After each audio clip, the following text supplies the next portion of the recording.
Hi. I'm just doing this really short test stream.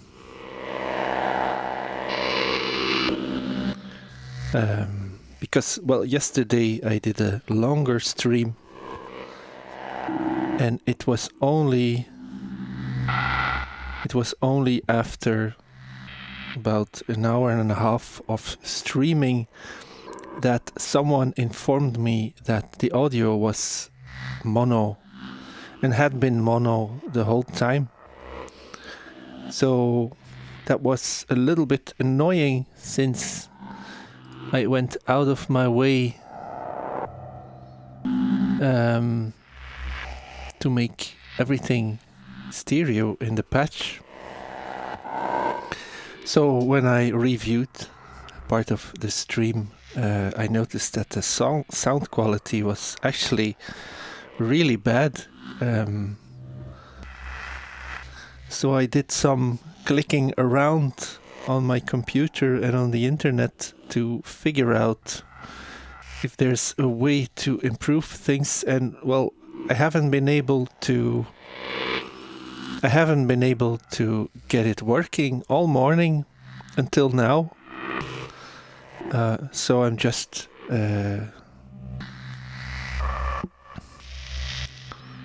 doing this test stream to see if someone can give me some feedback on how things are looking.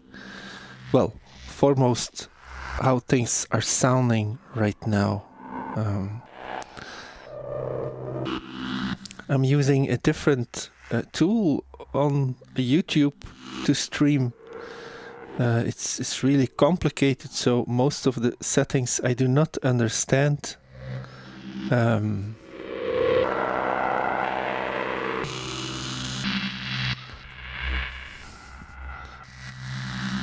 But it seems to be working. But well, yesterday it seemed to be working as well, and well, that was simply not entirely the case. So hey, if you are watching, can you tell me how things are sounding? Stranger Dan says your voice and music audio is perfect. That's good to know.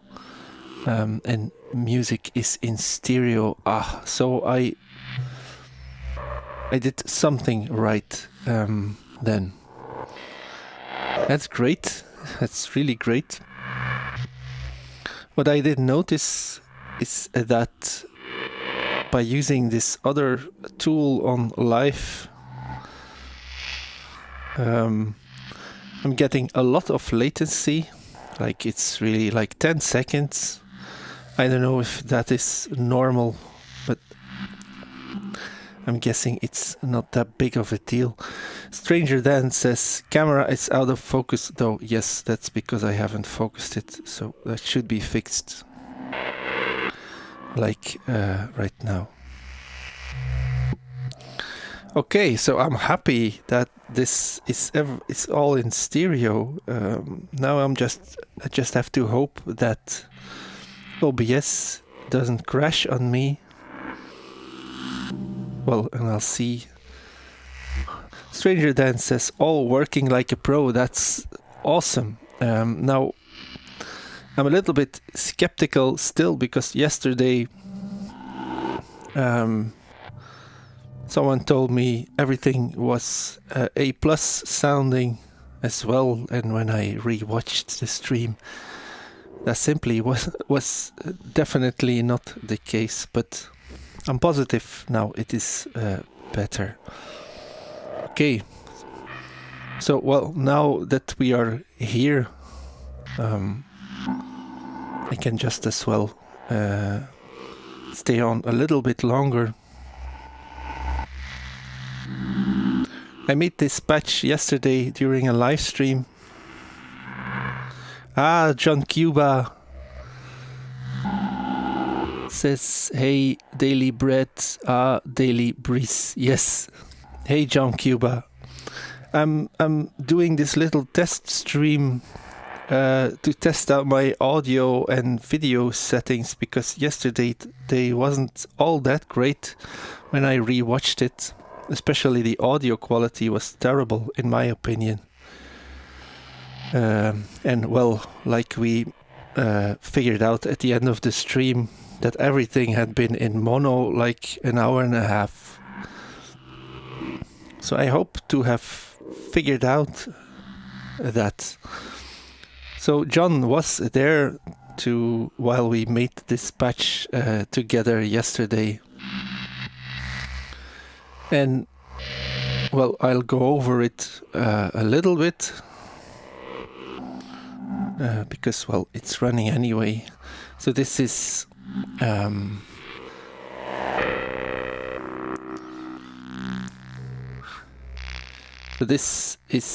well, I have to say first, I'm running a few audio sources into a utility mixer.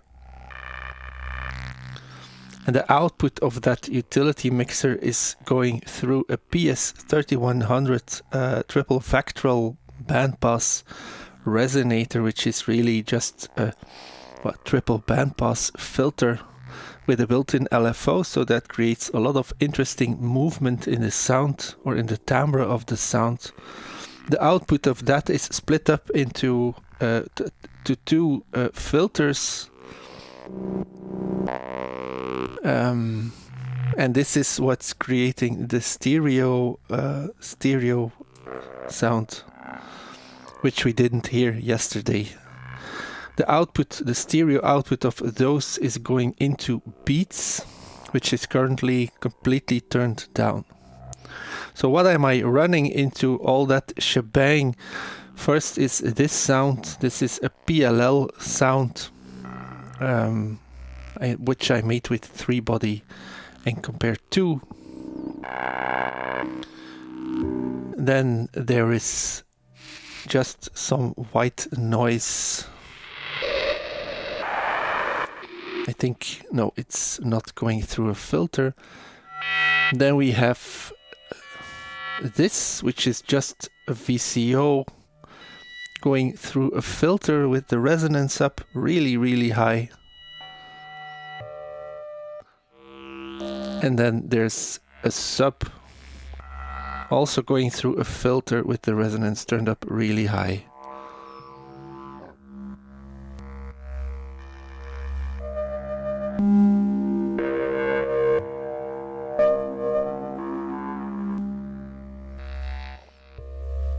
And everything together, it's this giant mess.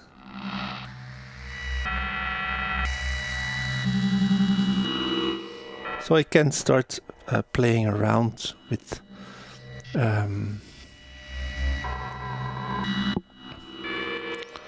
a few of the settings here.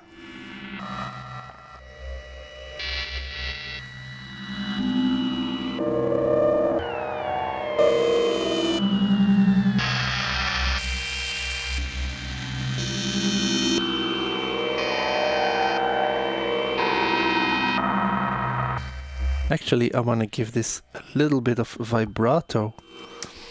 That could be nice, I think.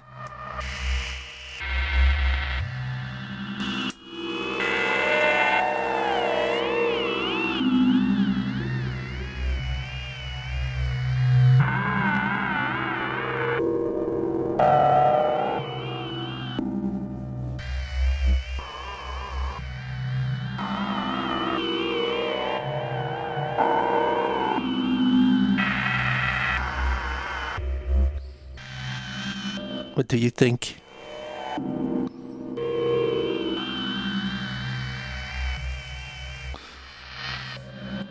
Now let's bring back up the reverb on beats.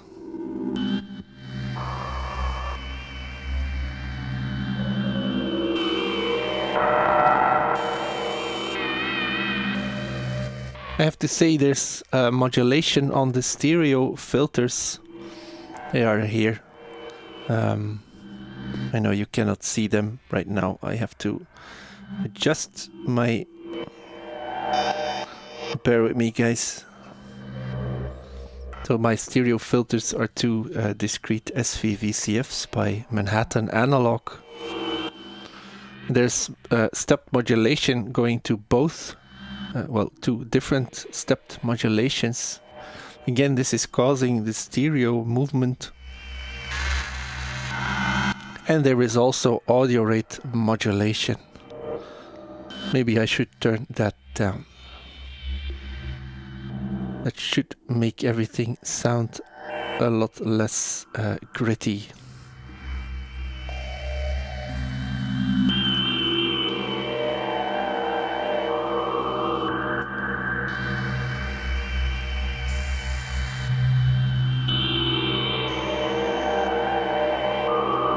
And let me bring up some... John Cuba says, sounds like sample and hold electric didgeridoo in bass frequencies. Yeah, I can see that, or hear that. Let's bring up the grains. Yesterday this made everything sound like hyper-modern frogs. But well, I changed a few things up. Now it's doing something else entirely, and I really like what it's doing.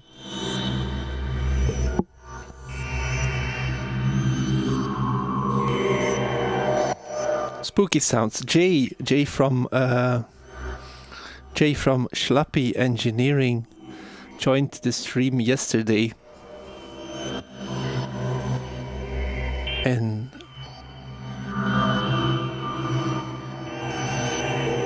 well, I lost my train of thought there. I don't know what I was going to say. What did Jay say? I wanted to tell you about that.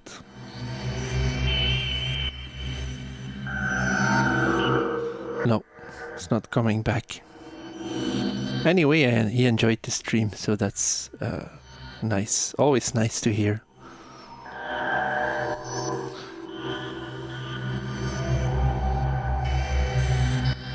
John Cuba says, frogs on acid yesterday. Yes, definitely. How are you? Is it better than yesterday, John? the sound quality? Is there a big difference? There should be. But I'm getting messages here on YouTube that the bitrate, there's bitrate problems and whatnot.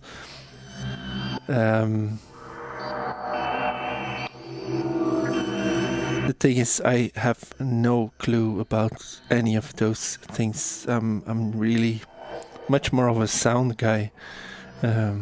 So yeah. So hey, if people are just joining the stream, welcome. I'm just doing this short test stream to figure out how to improve my audio quality. And this patch is a patch that I made on stream yesterday. Well, I've changed up a few things in the last few minutes. And well, John Cuba, who is in the stream, says, "Yep, yesterday was some glitches." Well, I heard those glitches, but I was not hearing them whilst streaming, so it was a little bit of a surprise to hear that. So everything was in glitches. Today is all fine. I'm very pleased with that. I've been trying all morning to get it fixed, and it was only just like 15 minutes ago that I found something, that I tried something entirely different, and for some reason suddenly things start working again. You know how those things go. I like it when there's like these high bells almost creeping into the sound. Now the cool thing is, since I have rewired everything into my mixer, I should be able to add the sub and keep it centered. Yes, this is nice. Now I can use my giant mixer here. Let me show you my giant mixer if you don't have an idea what I'm talking about. So this is the mixer I've been using, and now I can do the things on the different channels here. So channel 1 and 2 is what we've been listening to previously, and now channel 3 is just the sub, which now is centered and not in stereo.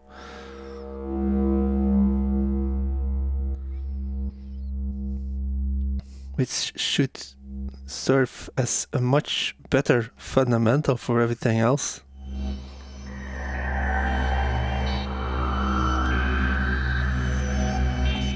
John Cuba says or asks, is it an Allen and Heath console? Yes, it's an Allen and Heath GL 2200. There's a few dead channels, and there's a little bit of a problem with my insert going to my compressor, which is causing me headache, since now I can only sidechain like one part of the mono side, which is annoying. John Cuba says, cool, I have a Yamaha MGP, I'm not going to read all those things. A 20 years old Mackie VLZ Pro 1402. Yeah, I've heard those. I've heard of those mixers, but there's so many mixers. I'm not a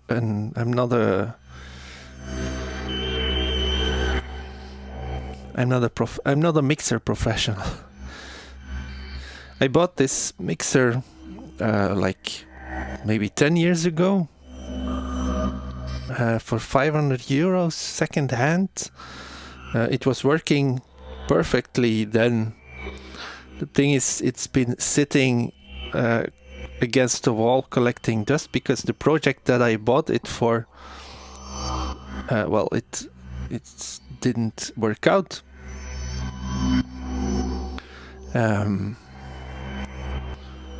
So yeah, it was just there taking up space. And then someday I decided to try and hook up the Euroact to it. I just thought it wouldn't be able to handle the Euroact levels, but well, it does.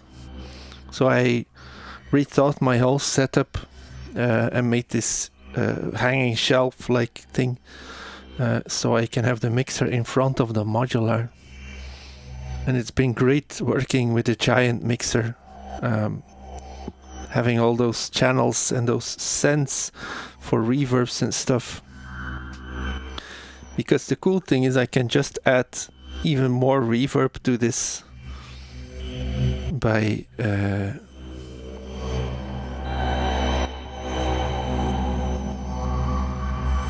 turning a few pots here. John Cuba says, for saturating my drums or give them a nice 90s distortion taste. Yeah, I've heard those Mackies are good for saturation.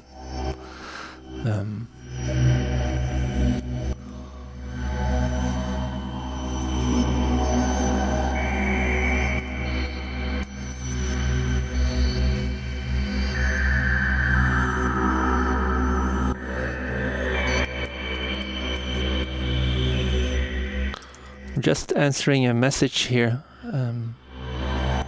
This will only take a minute.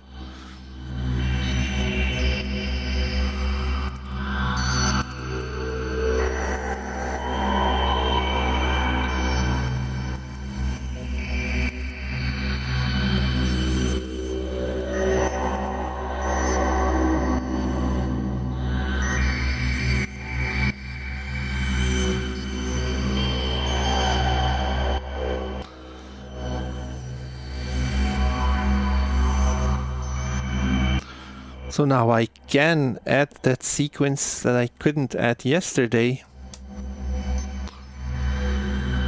Should I though?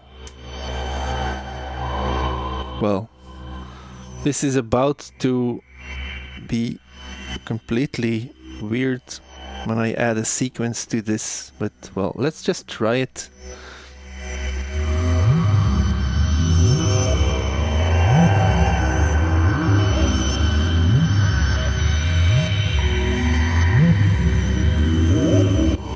I don't think this sounds bad. Apologies.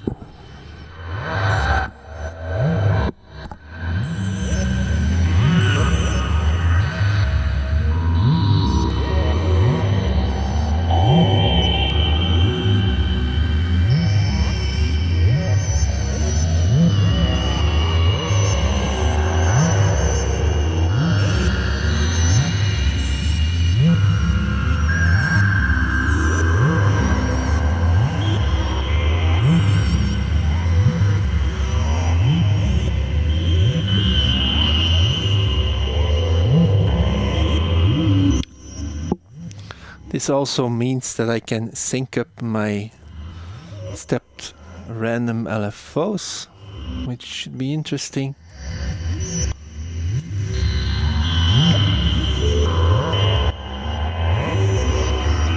How is that sounding?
John Cuba says, sounds like Hypnotic Space Odyssey.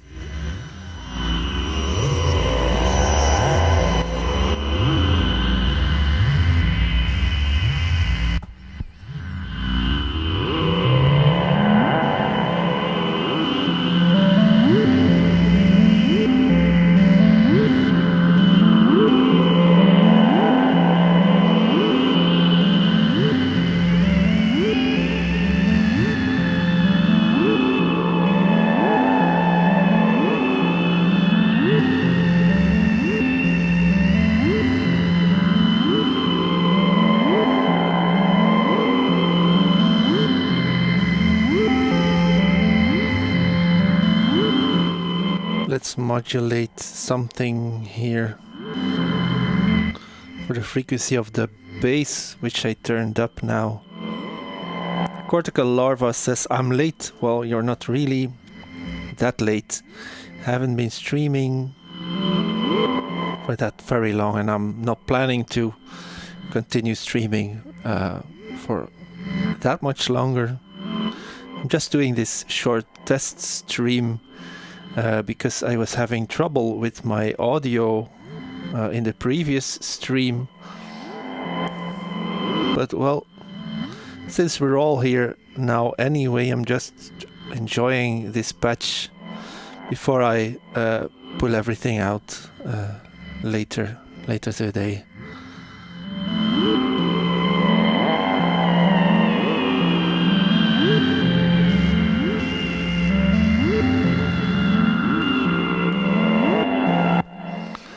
Now I can add some kind of drum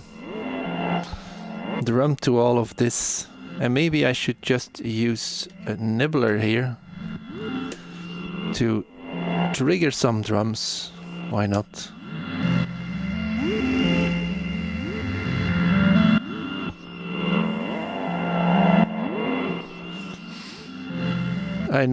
I'll not be able to sidechain my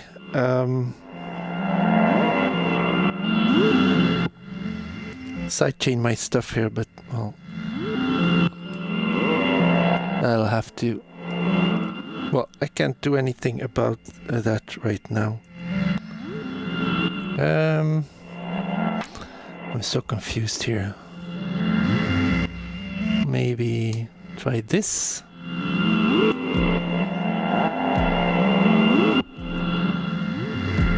Or perhaps here. No, that's not good.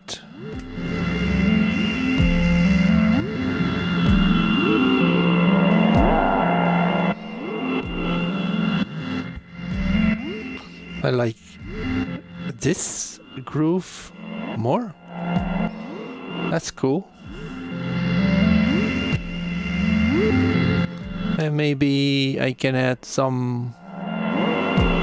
Well, let's use another kick, but from the SLD by Soundforce. You're hearing the drums.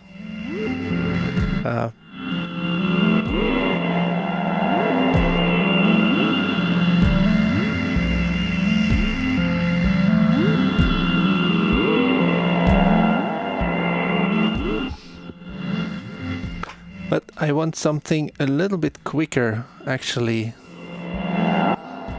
Maybe I can use my trusty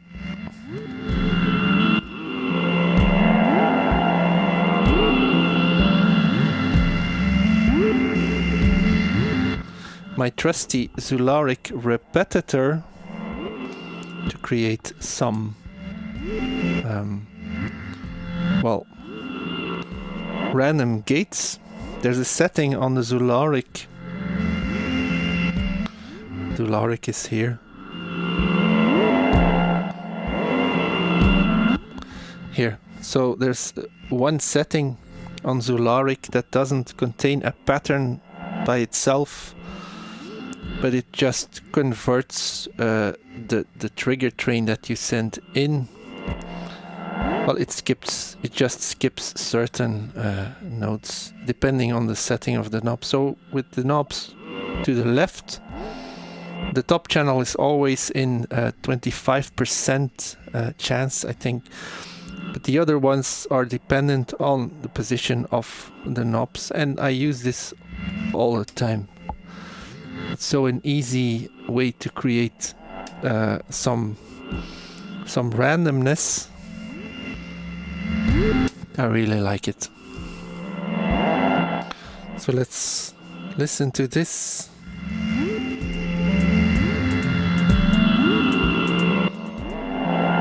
Maybe I should do this for a snare.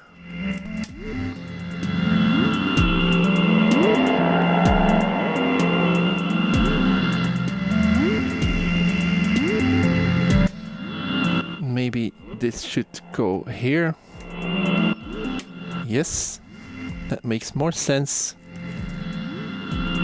Trying to find a few longer cables here that are not too long.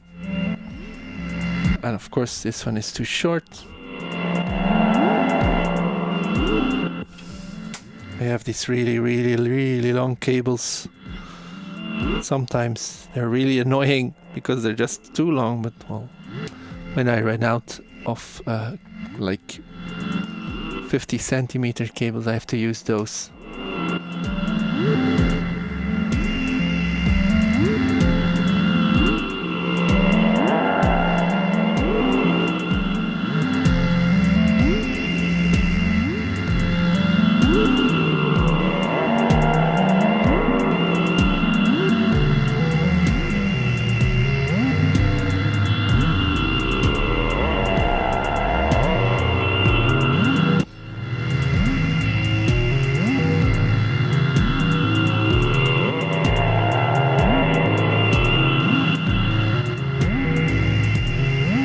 Just playing around with the frequencies of the VCOs right now.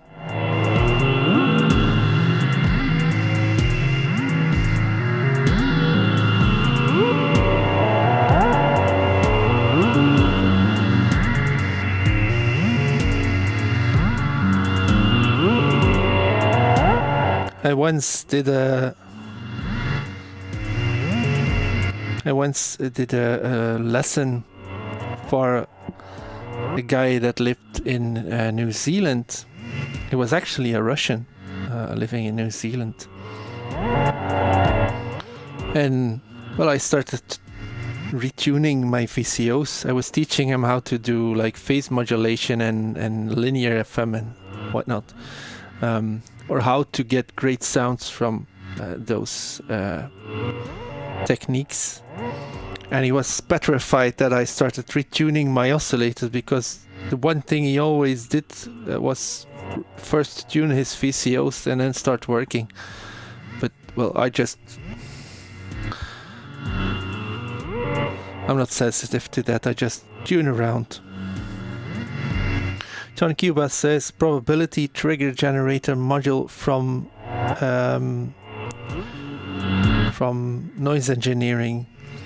Yes, I like Rights in the Storm patch cables, also stack cables from TipTop. Yes, I have a few of those stackables used in this patch actually. And I have one module here that I'm using. Apologies, I forgot to reframe here. One module by Rights in the Storm. It's just a passive mult. I think I have more modules by them. Well, actually I have one here. I have the DMO, which I really like. Because you have VCAs for the FM, which is great. You can almost use this as a complex oscillator because it does track volt per octave, even though these inputs just say speed, they're really volt per octave inputs. The only downside is you don't have a fine tune control, so it's a little bit annoying if you care a lot about tuning.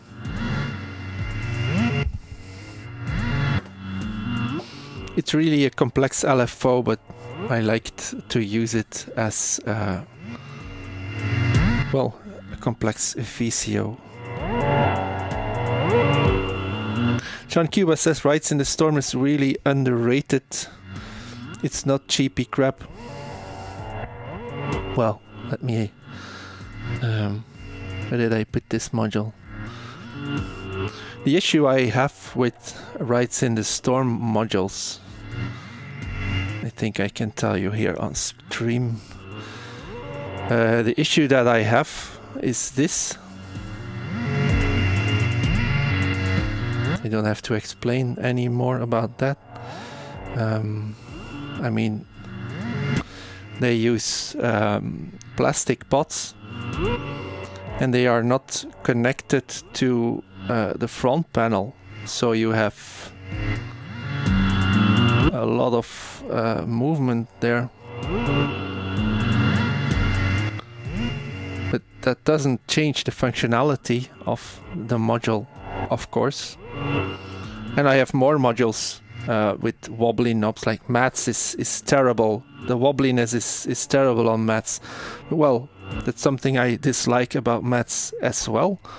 So that's something I dislike about the Rides in the Storm modules. And the other thing is I cannot for the life of it figure out what the modules do by just looking at the front panel. I mean, at which setting do we have like a triangle? I mean, it doesn't say. Also, what's this bottom knob doing? What is that? Is that the sample and hold, or is the sample and hold the white knob? I mean, it's so confusing. So that's something I dislike about their modules, because it's something that I see across the whole line. But the functionality and the sound of these is very good. I mean, the DMO is just a great nifty little LFO VCO. The DOC I have as well, which is a great sounding VCO. The saw wave is awesome in that module. I also used the SED, which is like a filter VCA. I didn't really get along with that, but well, you all have our preferences. Helium says, hello BRiES. Hi Helium. I'd like to take this opportunity to thank you for all these your analog videos that help me understand this module. Well, you're really welcome. I like explaining things, and I'm very methodical when it comes to modules. I think that's the only thing in life where I'm really methodical. Everything else is just complete chaos. Well, you're welcome. I'm happy you enjoyed all those videos. I've spent several hours, just a few, the past few years, making videos about your analog modules. And I think I have the complete range here. Well, I should have. That was the idea. So now we have a beat going on our ambient patch here.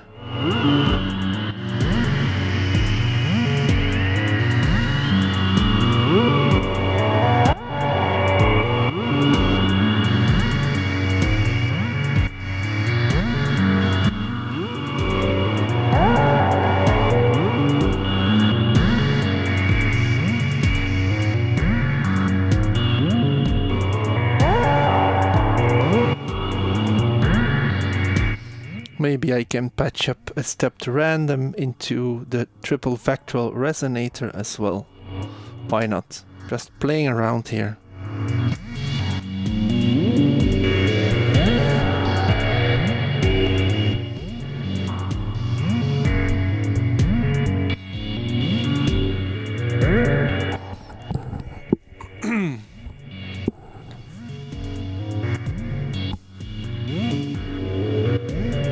maybe I should play around here.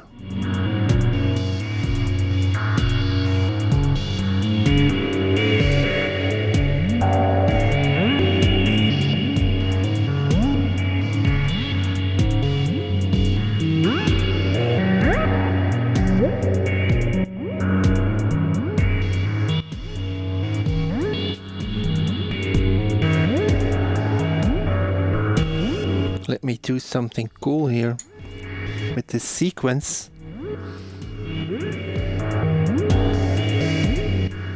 This is something that I used to do all the time.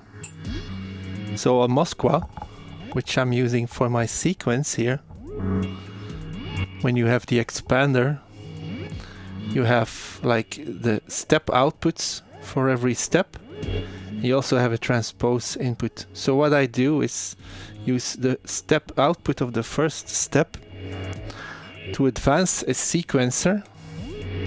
I'm just going to use step 8, but you can use any sequencer you want. So advancing this sequencer every time this one has gone around. There's only 5 steps now, so it's not going completely around. And then I use the voltages of that second sequencer to send into the transpose input on Ostankino for Mosqua.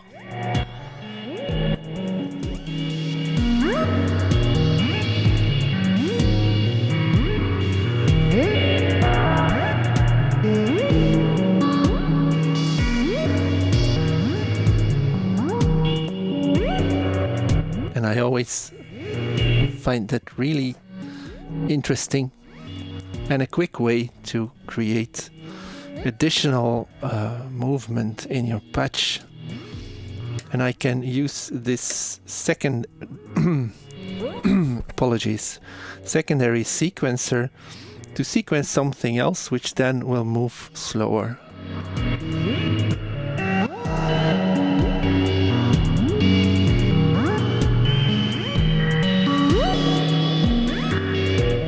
And this way we get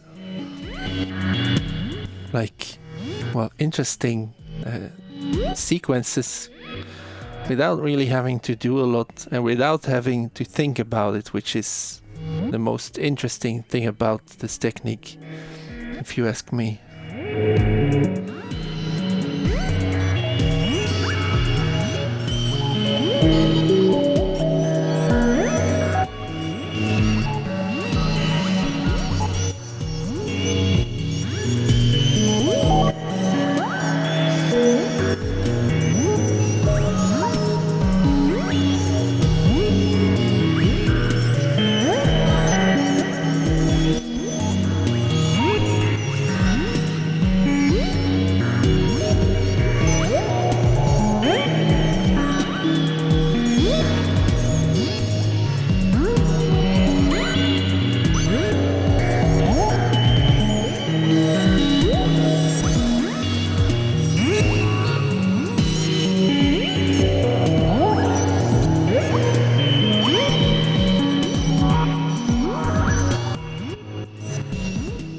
John Q says, Belgian Euroact manufacturers so good. Shakmat, your analog Clavis. Yes, I agree. A few of them are a little bit hard to communicate with, which is weird because I'm Belgian too, but yeah. My relationship with your analog is one of the best relationships I have, if not the best, in since doing this YouTube thing. Well, I'm on the test team as well, but I mean, they're always really communicative, and it's usually just Joran who I talk to. So I have first-hand information when, for example, when I post a video, when there's something wrong, it's really clear in explaining what's wrong. They're also very communicative and correct about their timing, dates, etc. It's just wonderful to be able to work together with the people of Euroanalog. I have also very good experiences with Slappy engineering. And there's others that are great to work with as well, but those two big manufacturers are really, really lovely. For me, the trouble arises when there's a communication person that is not really running the brand. So if there's a separate communication person, usually the communication is really bad.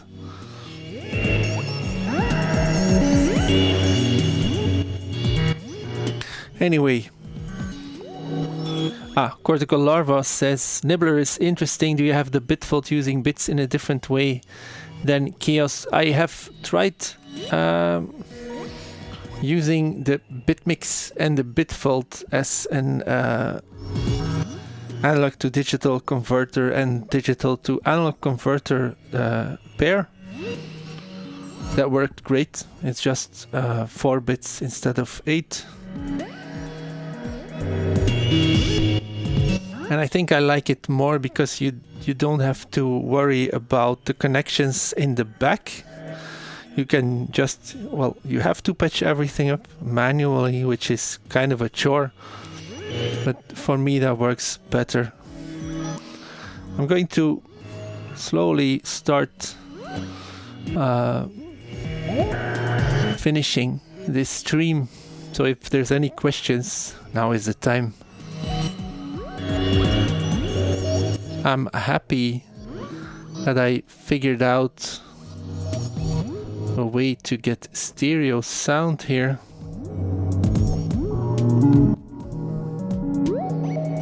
That was my goal for today. And I'm glad I got to do this short test stream.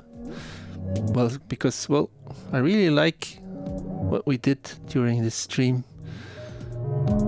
What I made here, well, at least in my opinion, sounds really, really good.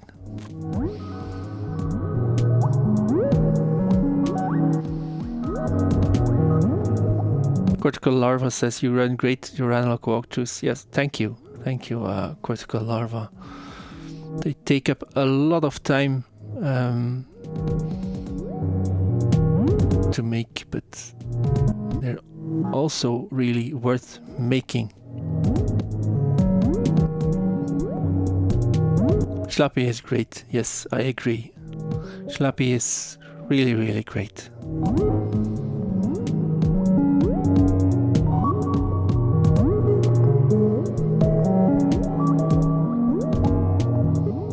I hope I'll be able to get the stream running again later. Well, not later today, but maybe next week. Should have some time, I think, during the day. I'm not going to pin myself to a certain schedule here.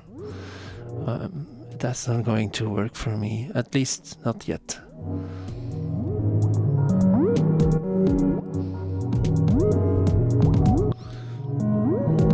Any questions, suggestions?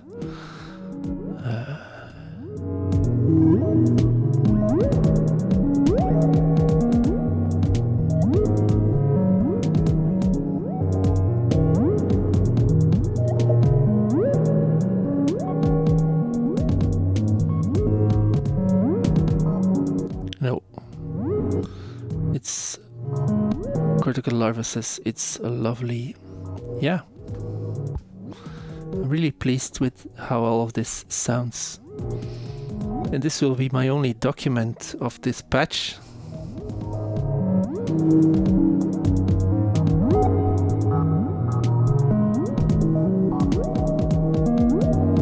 Which is maybe a little bit sad, but well, At least you were all here to witness it.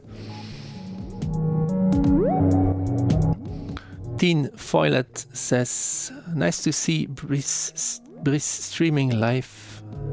Make it a regular, dude. Yes, I was just doing...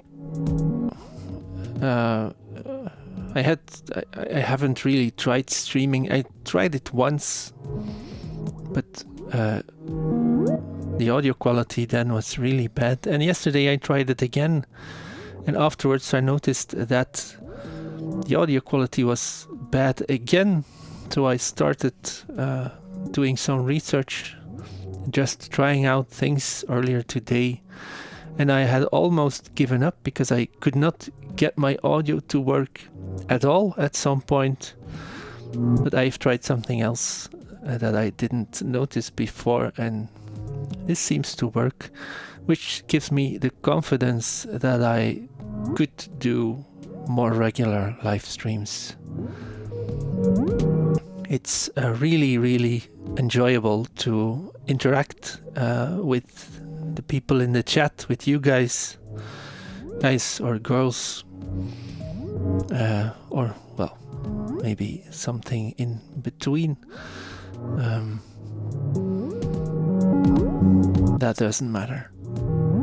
Cortical Larva says, thank you for all your time. Well, I enjoy doing this, otherwise I wouldn't be doing it, but well, doing the videos sometimes can, especially the editing, can be a little bit annoying.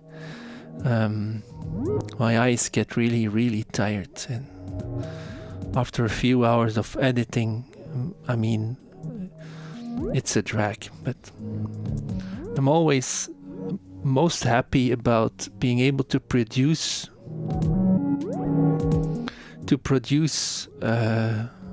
good content. That makes me enjoy the YouTube thing.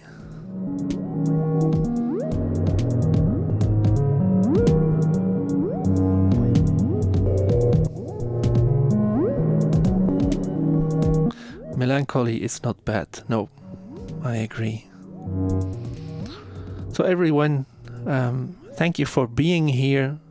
I'm sorry to, well, not stream any longer, but I have errands to run, food to go buy in the store, etc. I just wanted to do this test stream with new and improved audio settings. See you all next time. I hope you enjoyed this stream. Maybe you learned something. That would be nice. Well, until next time. Bye everyone.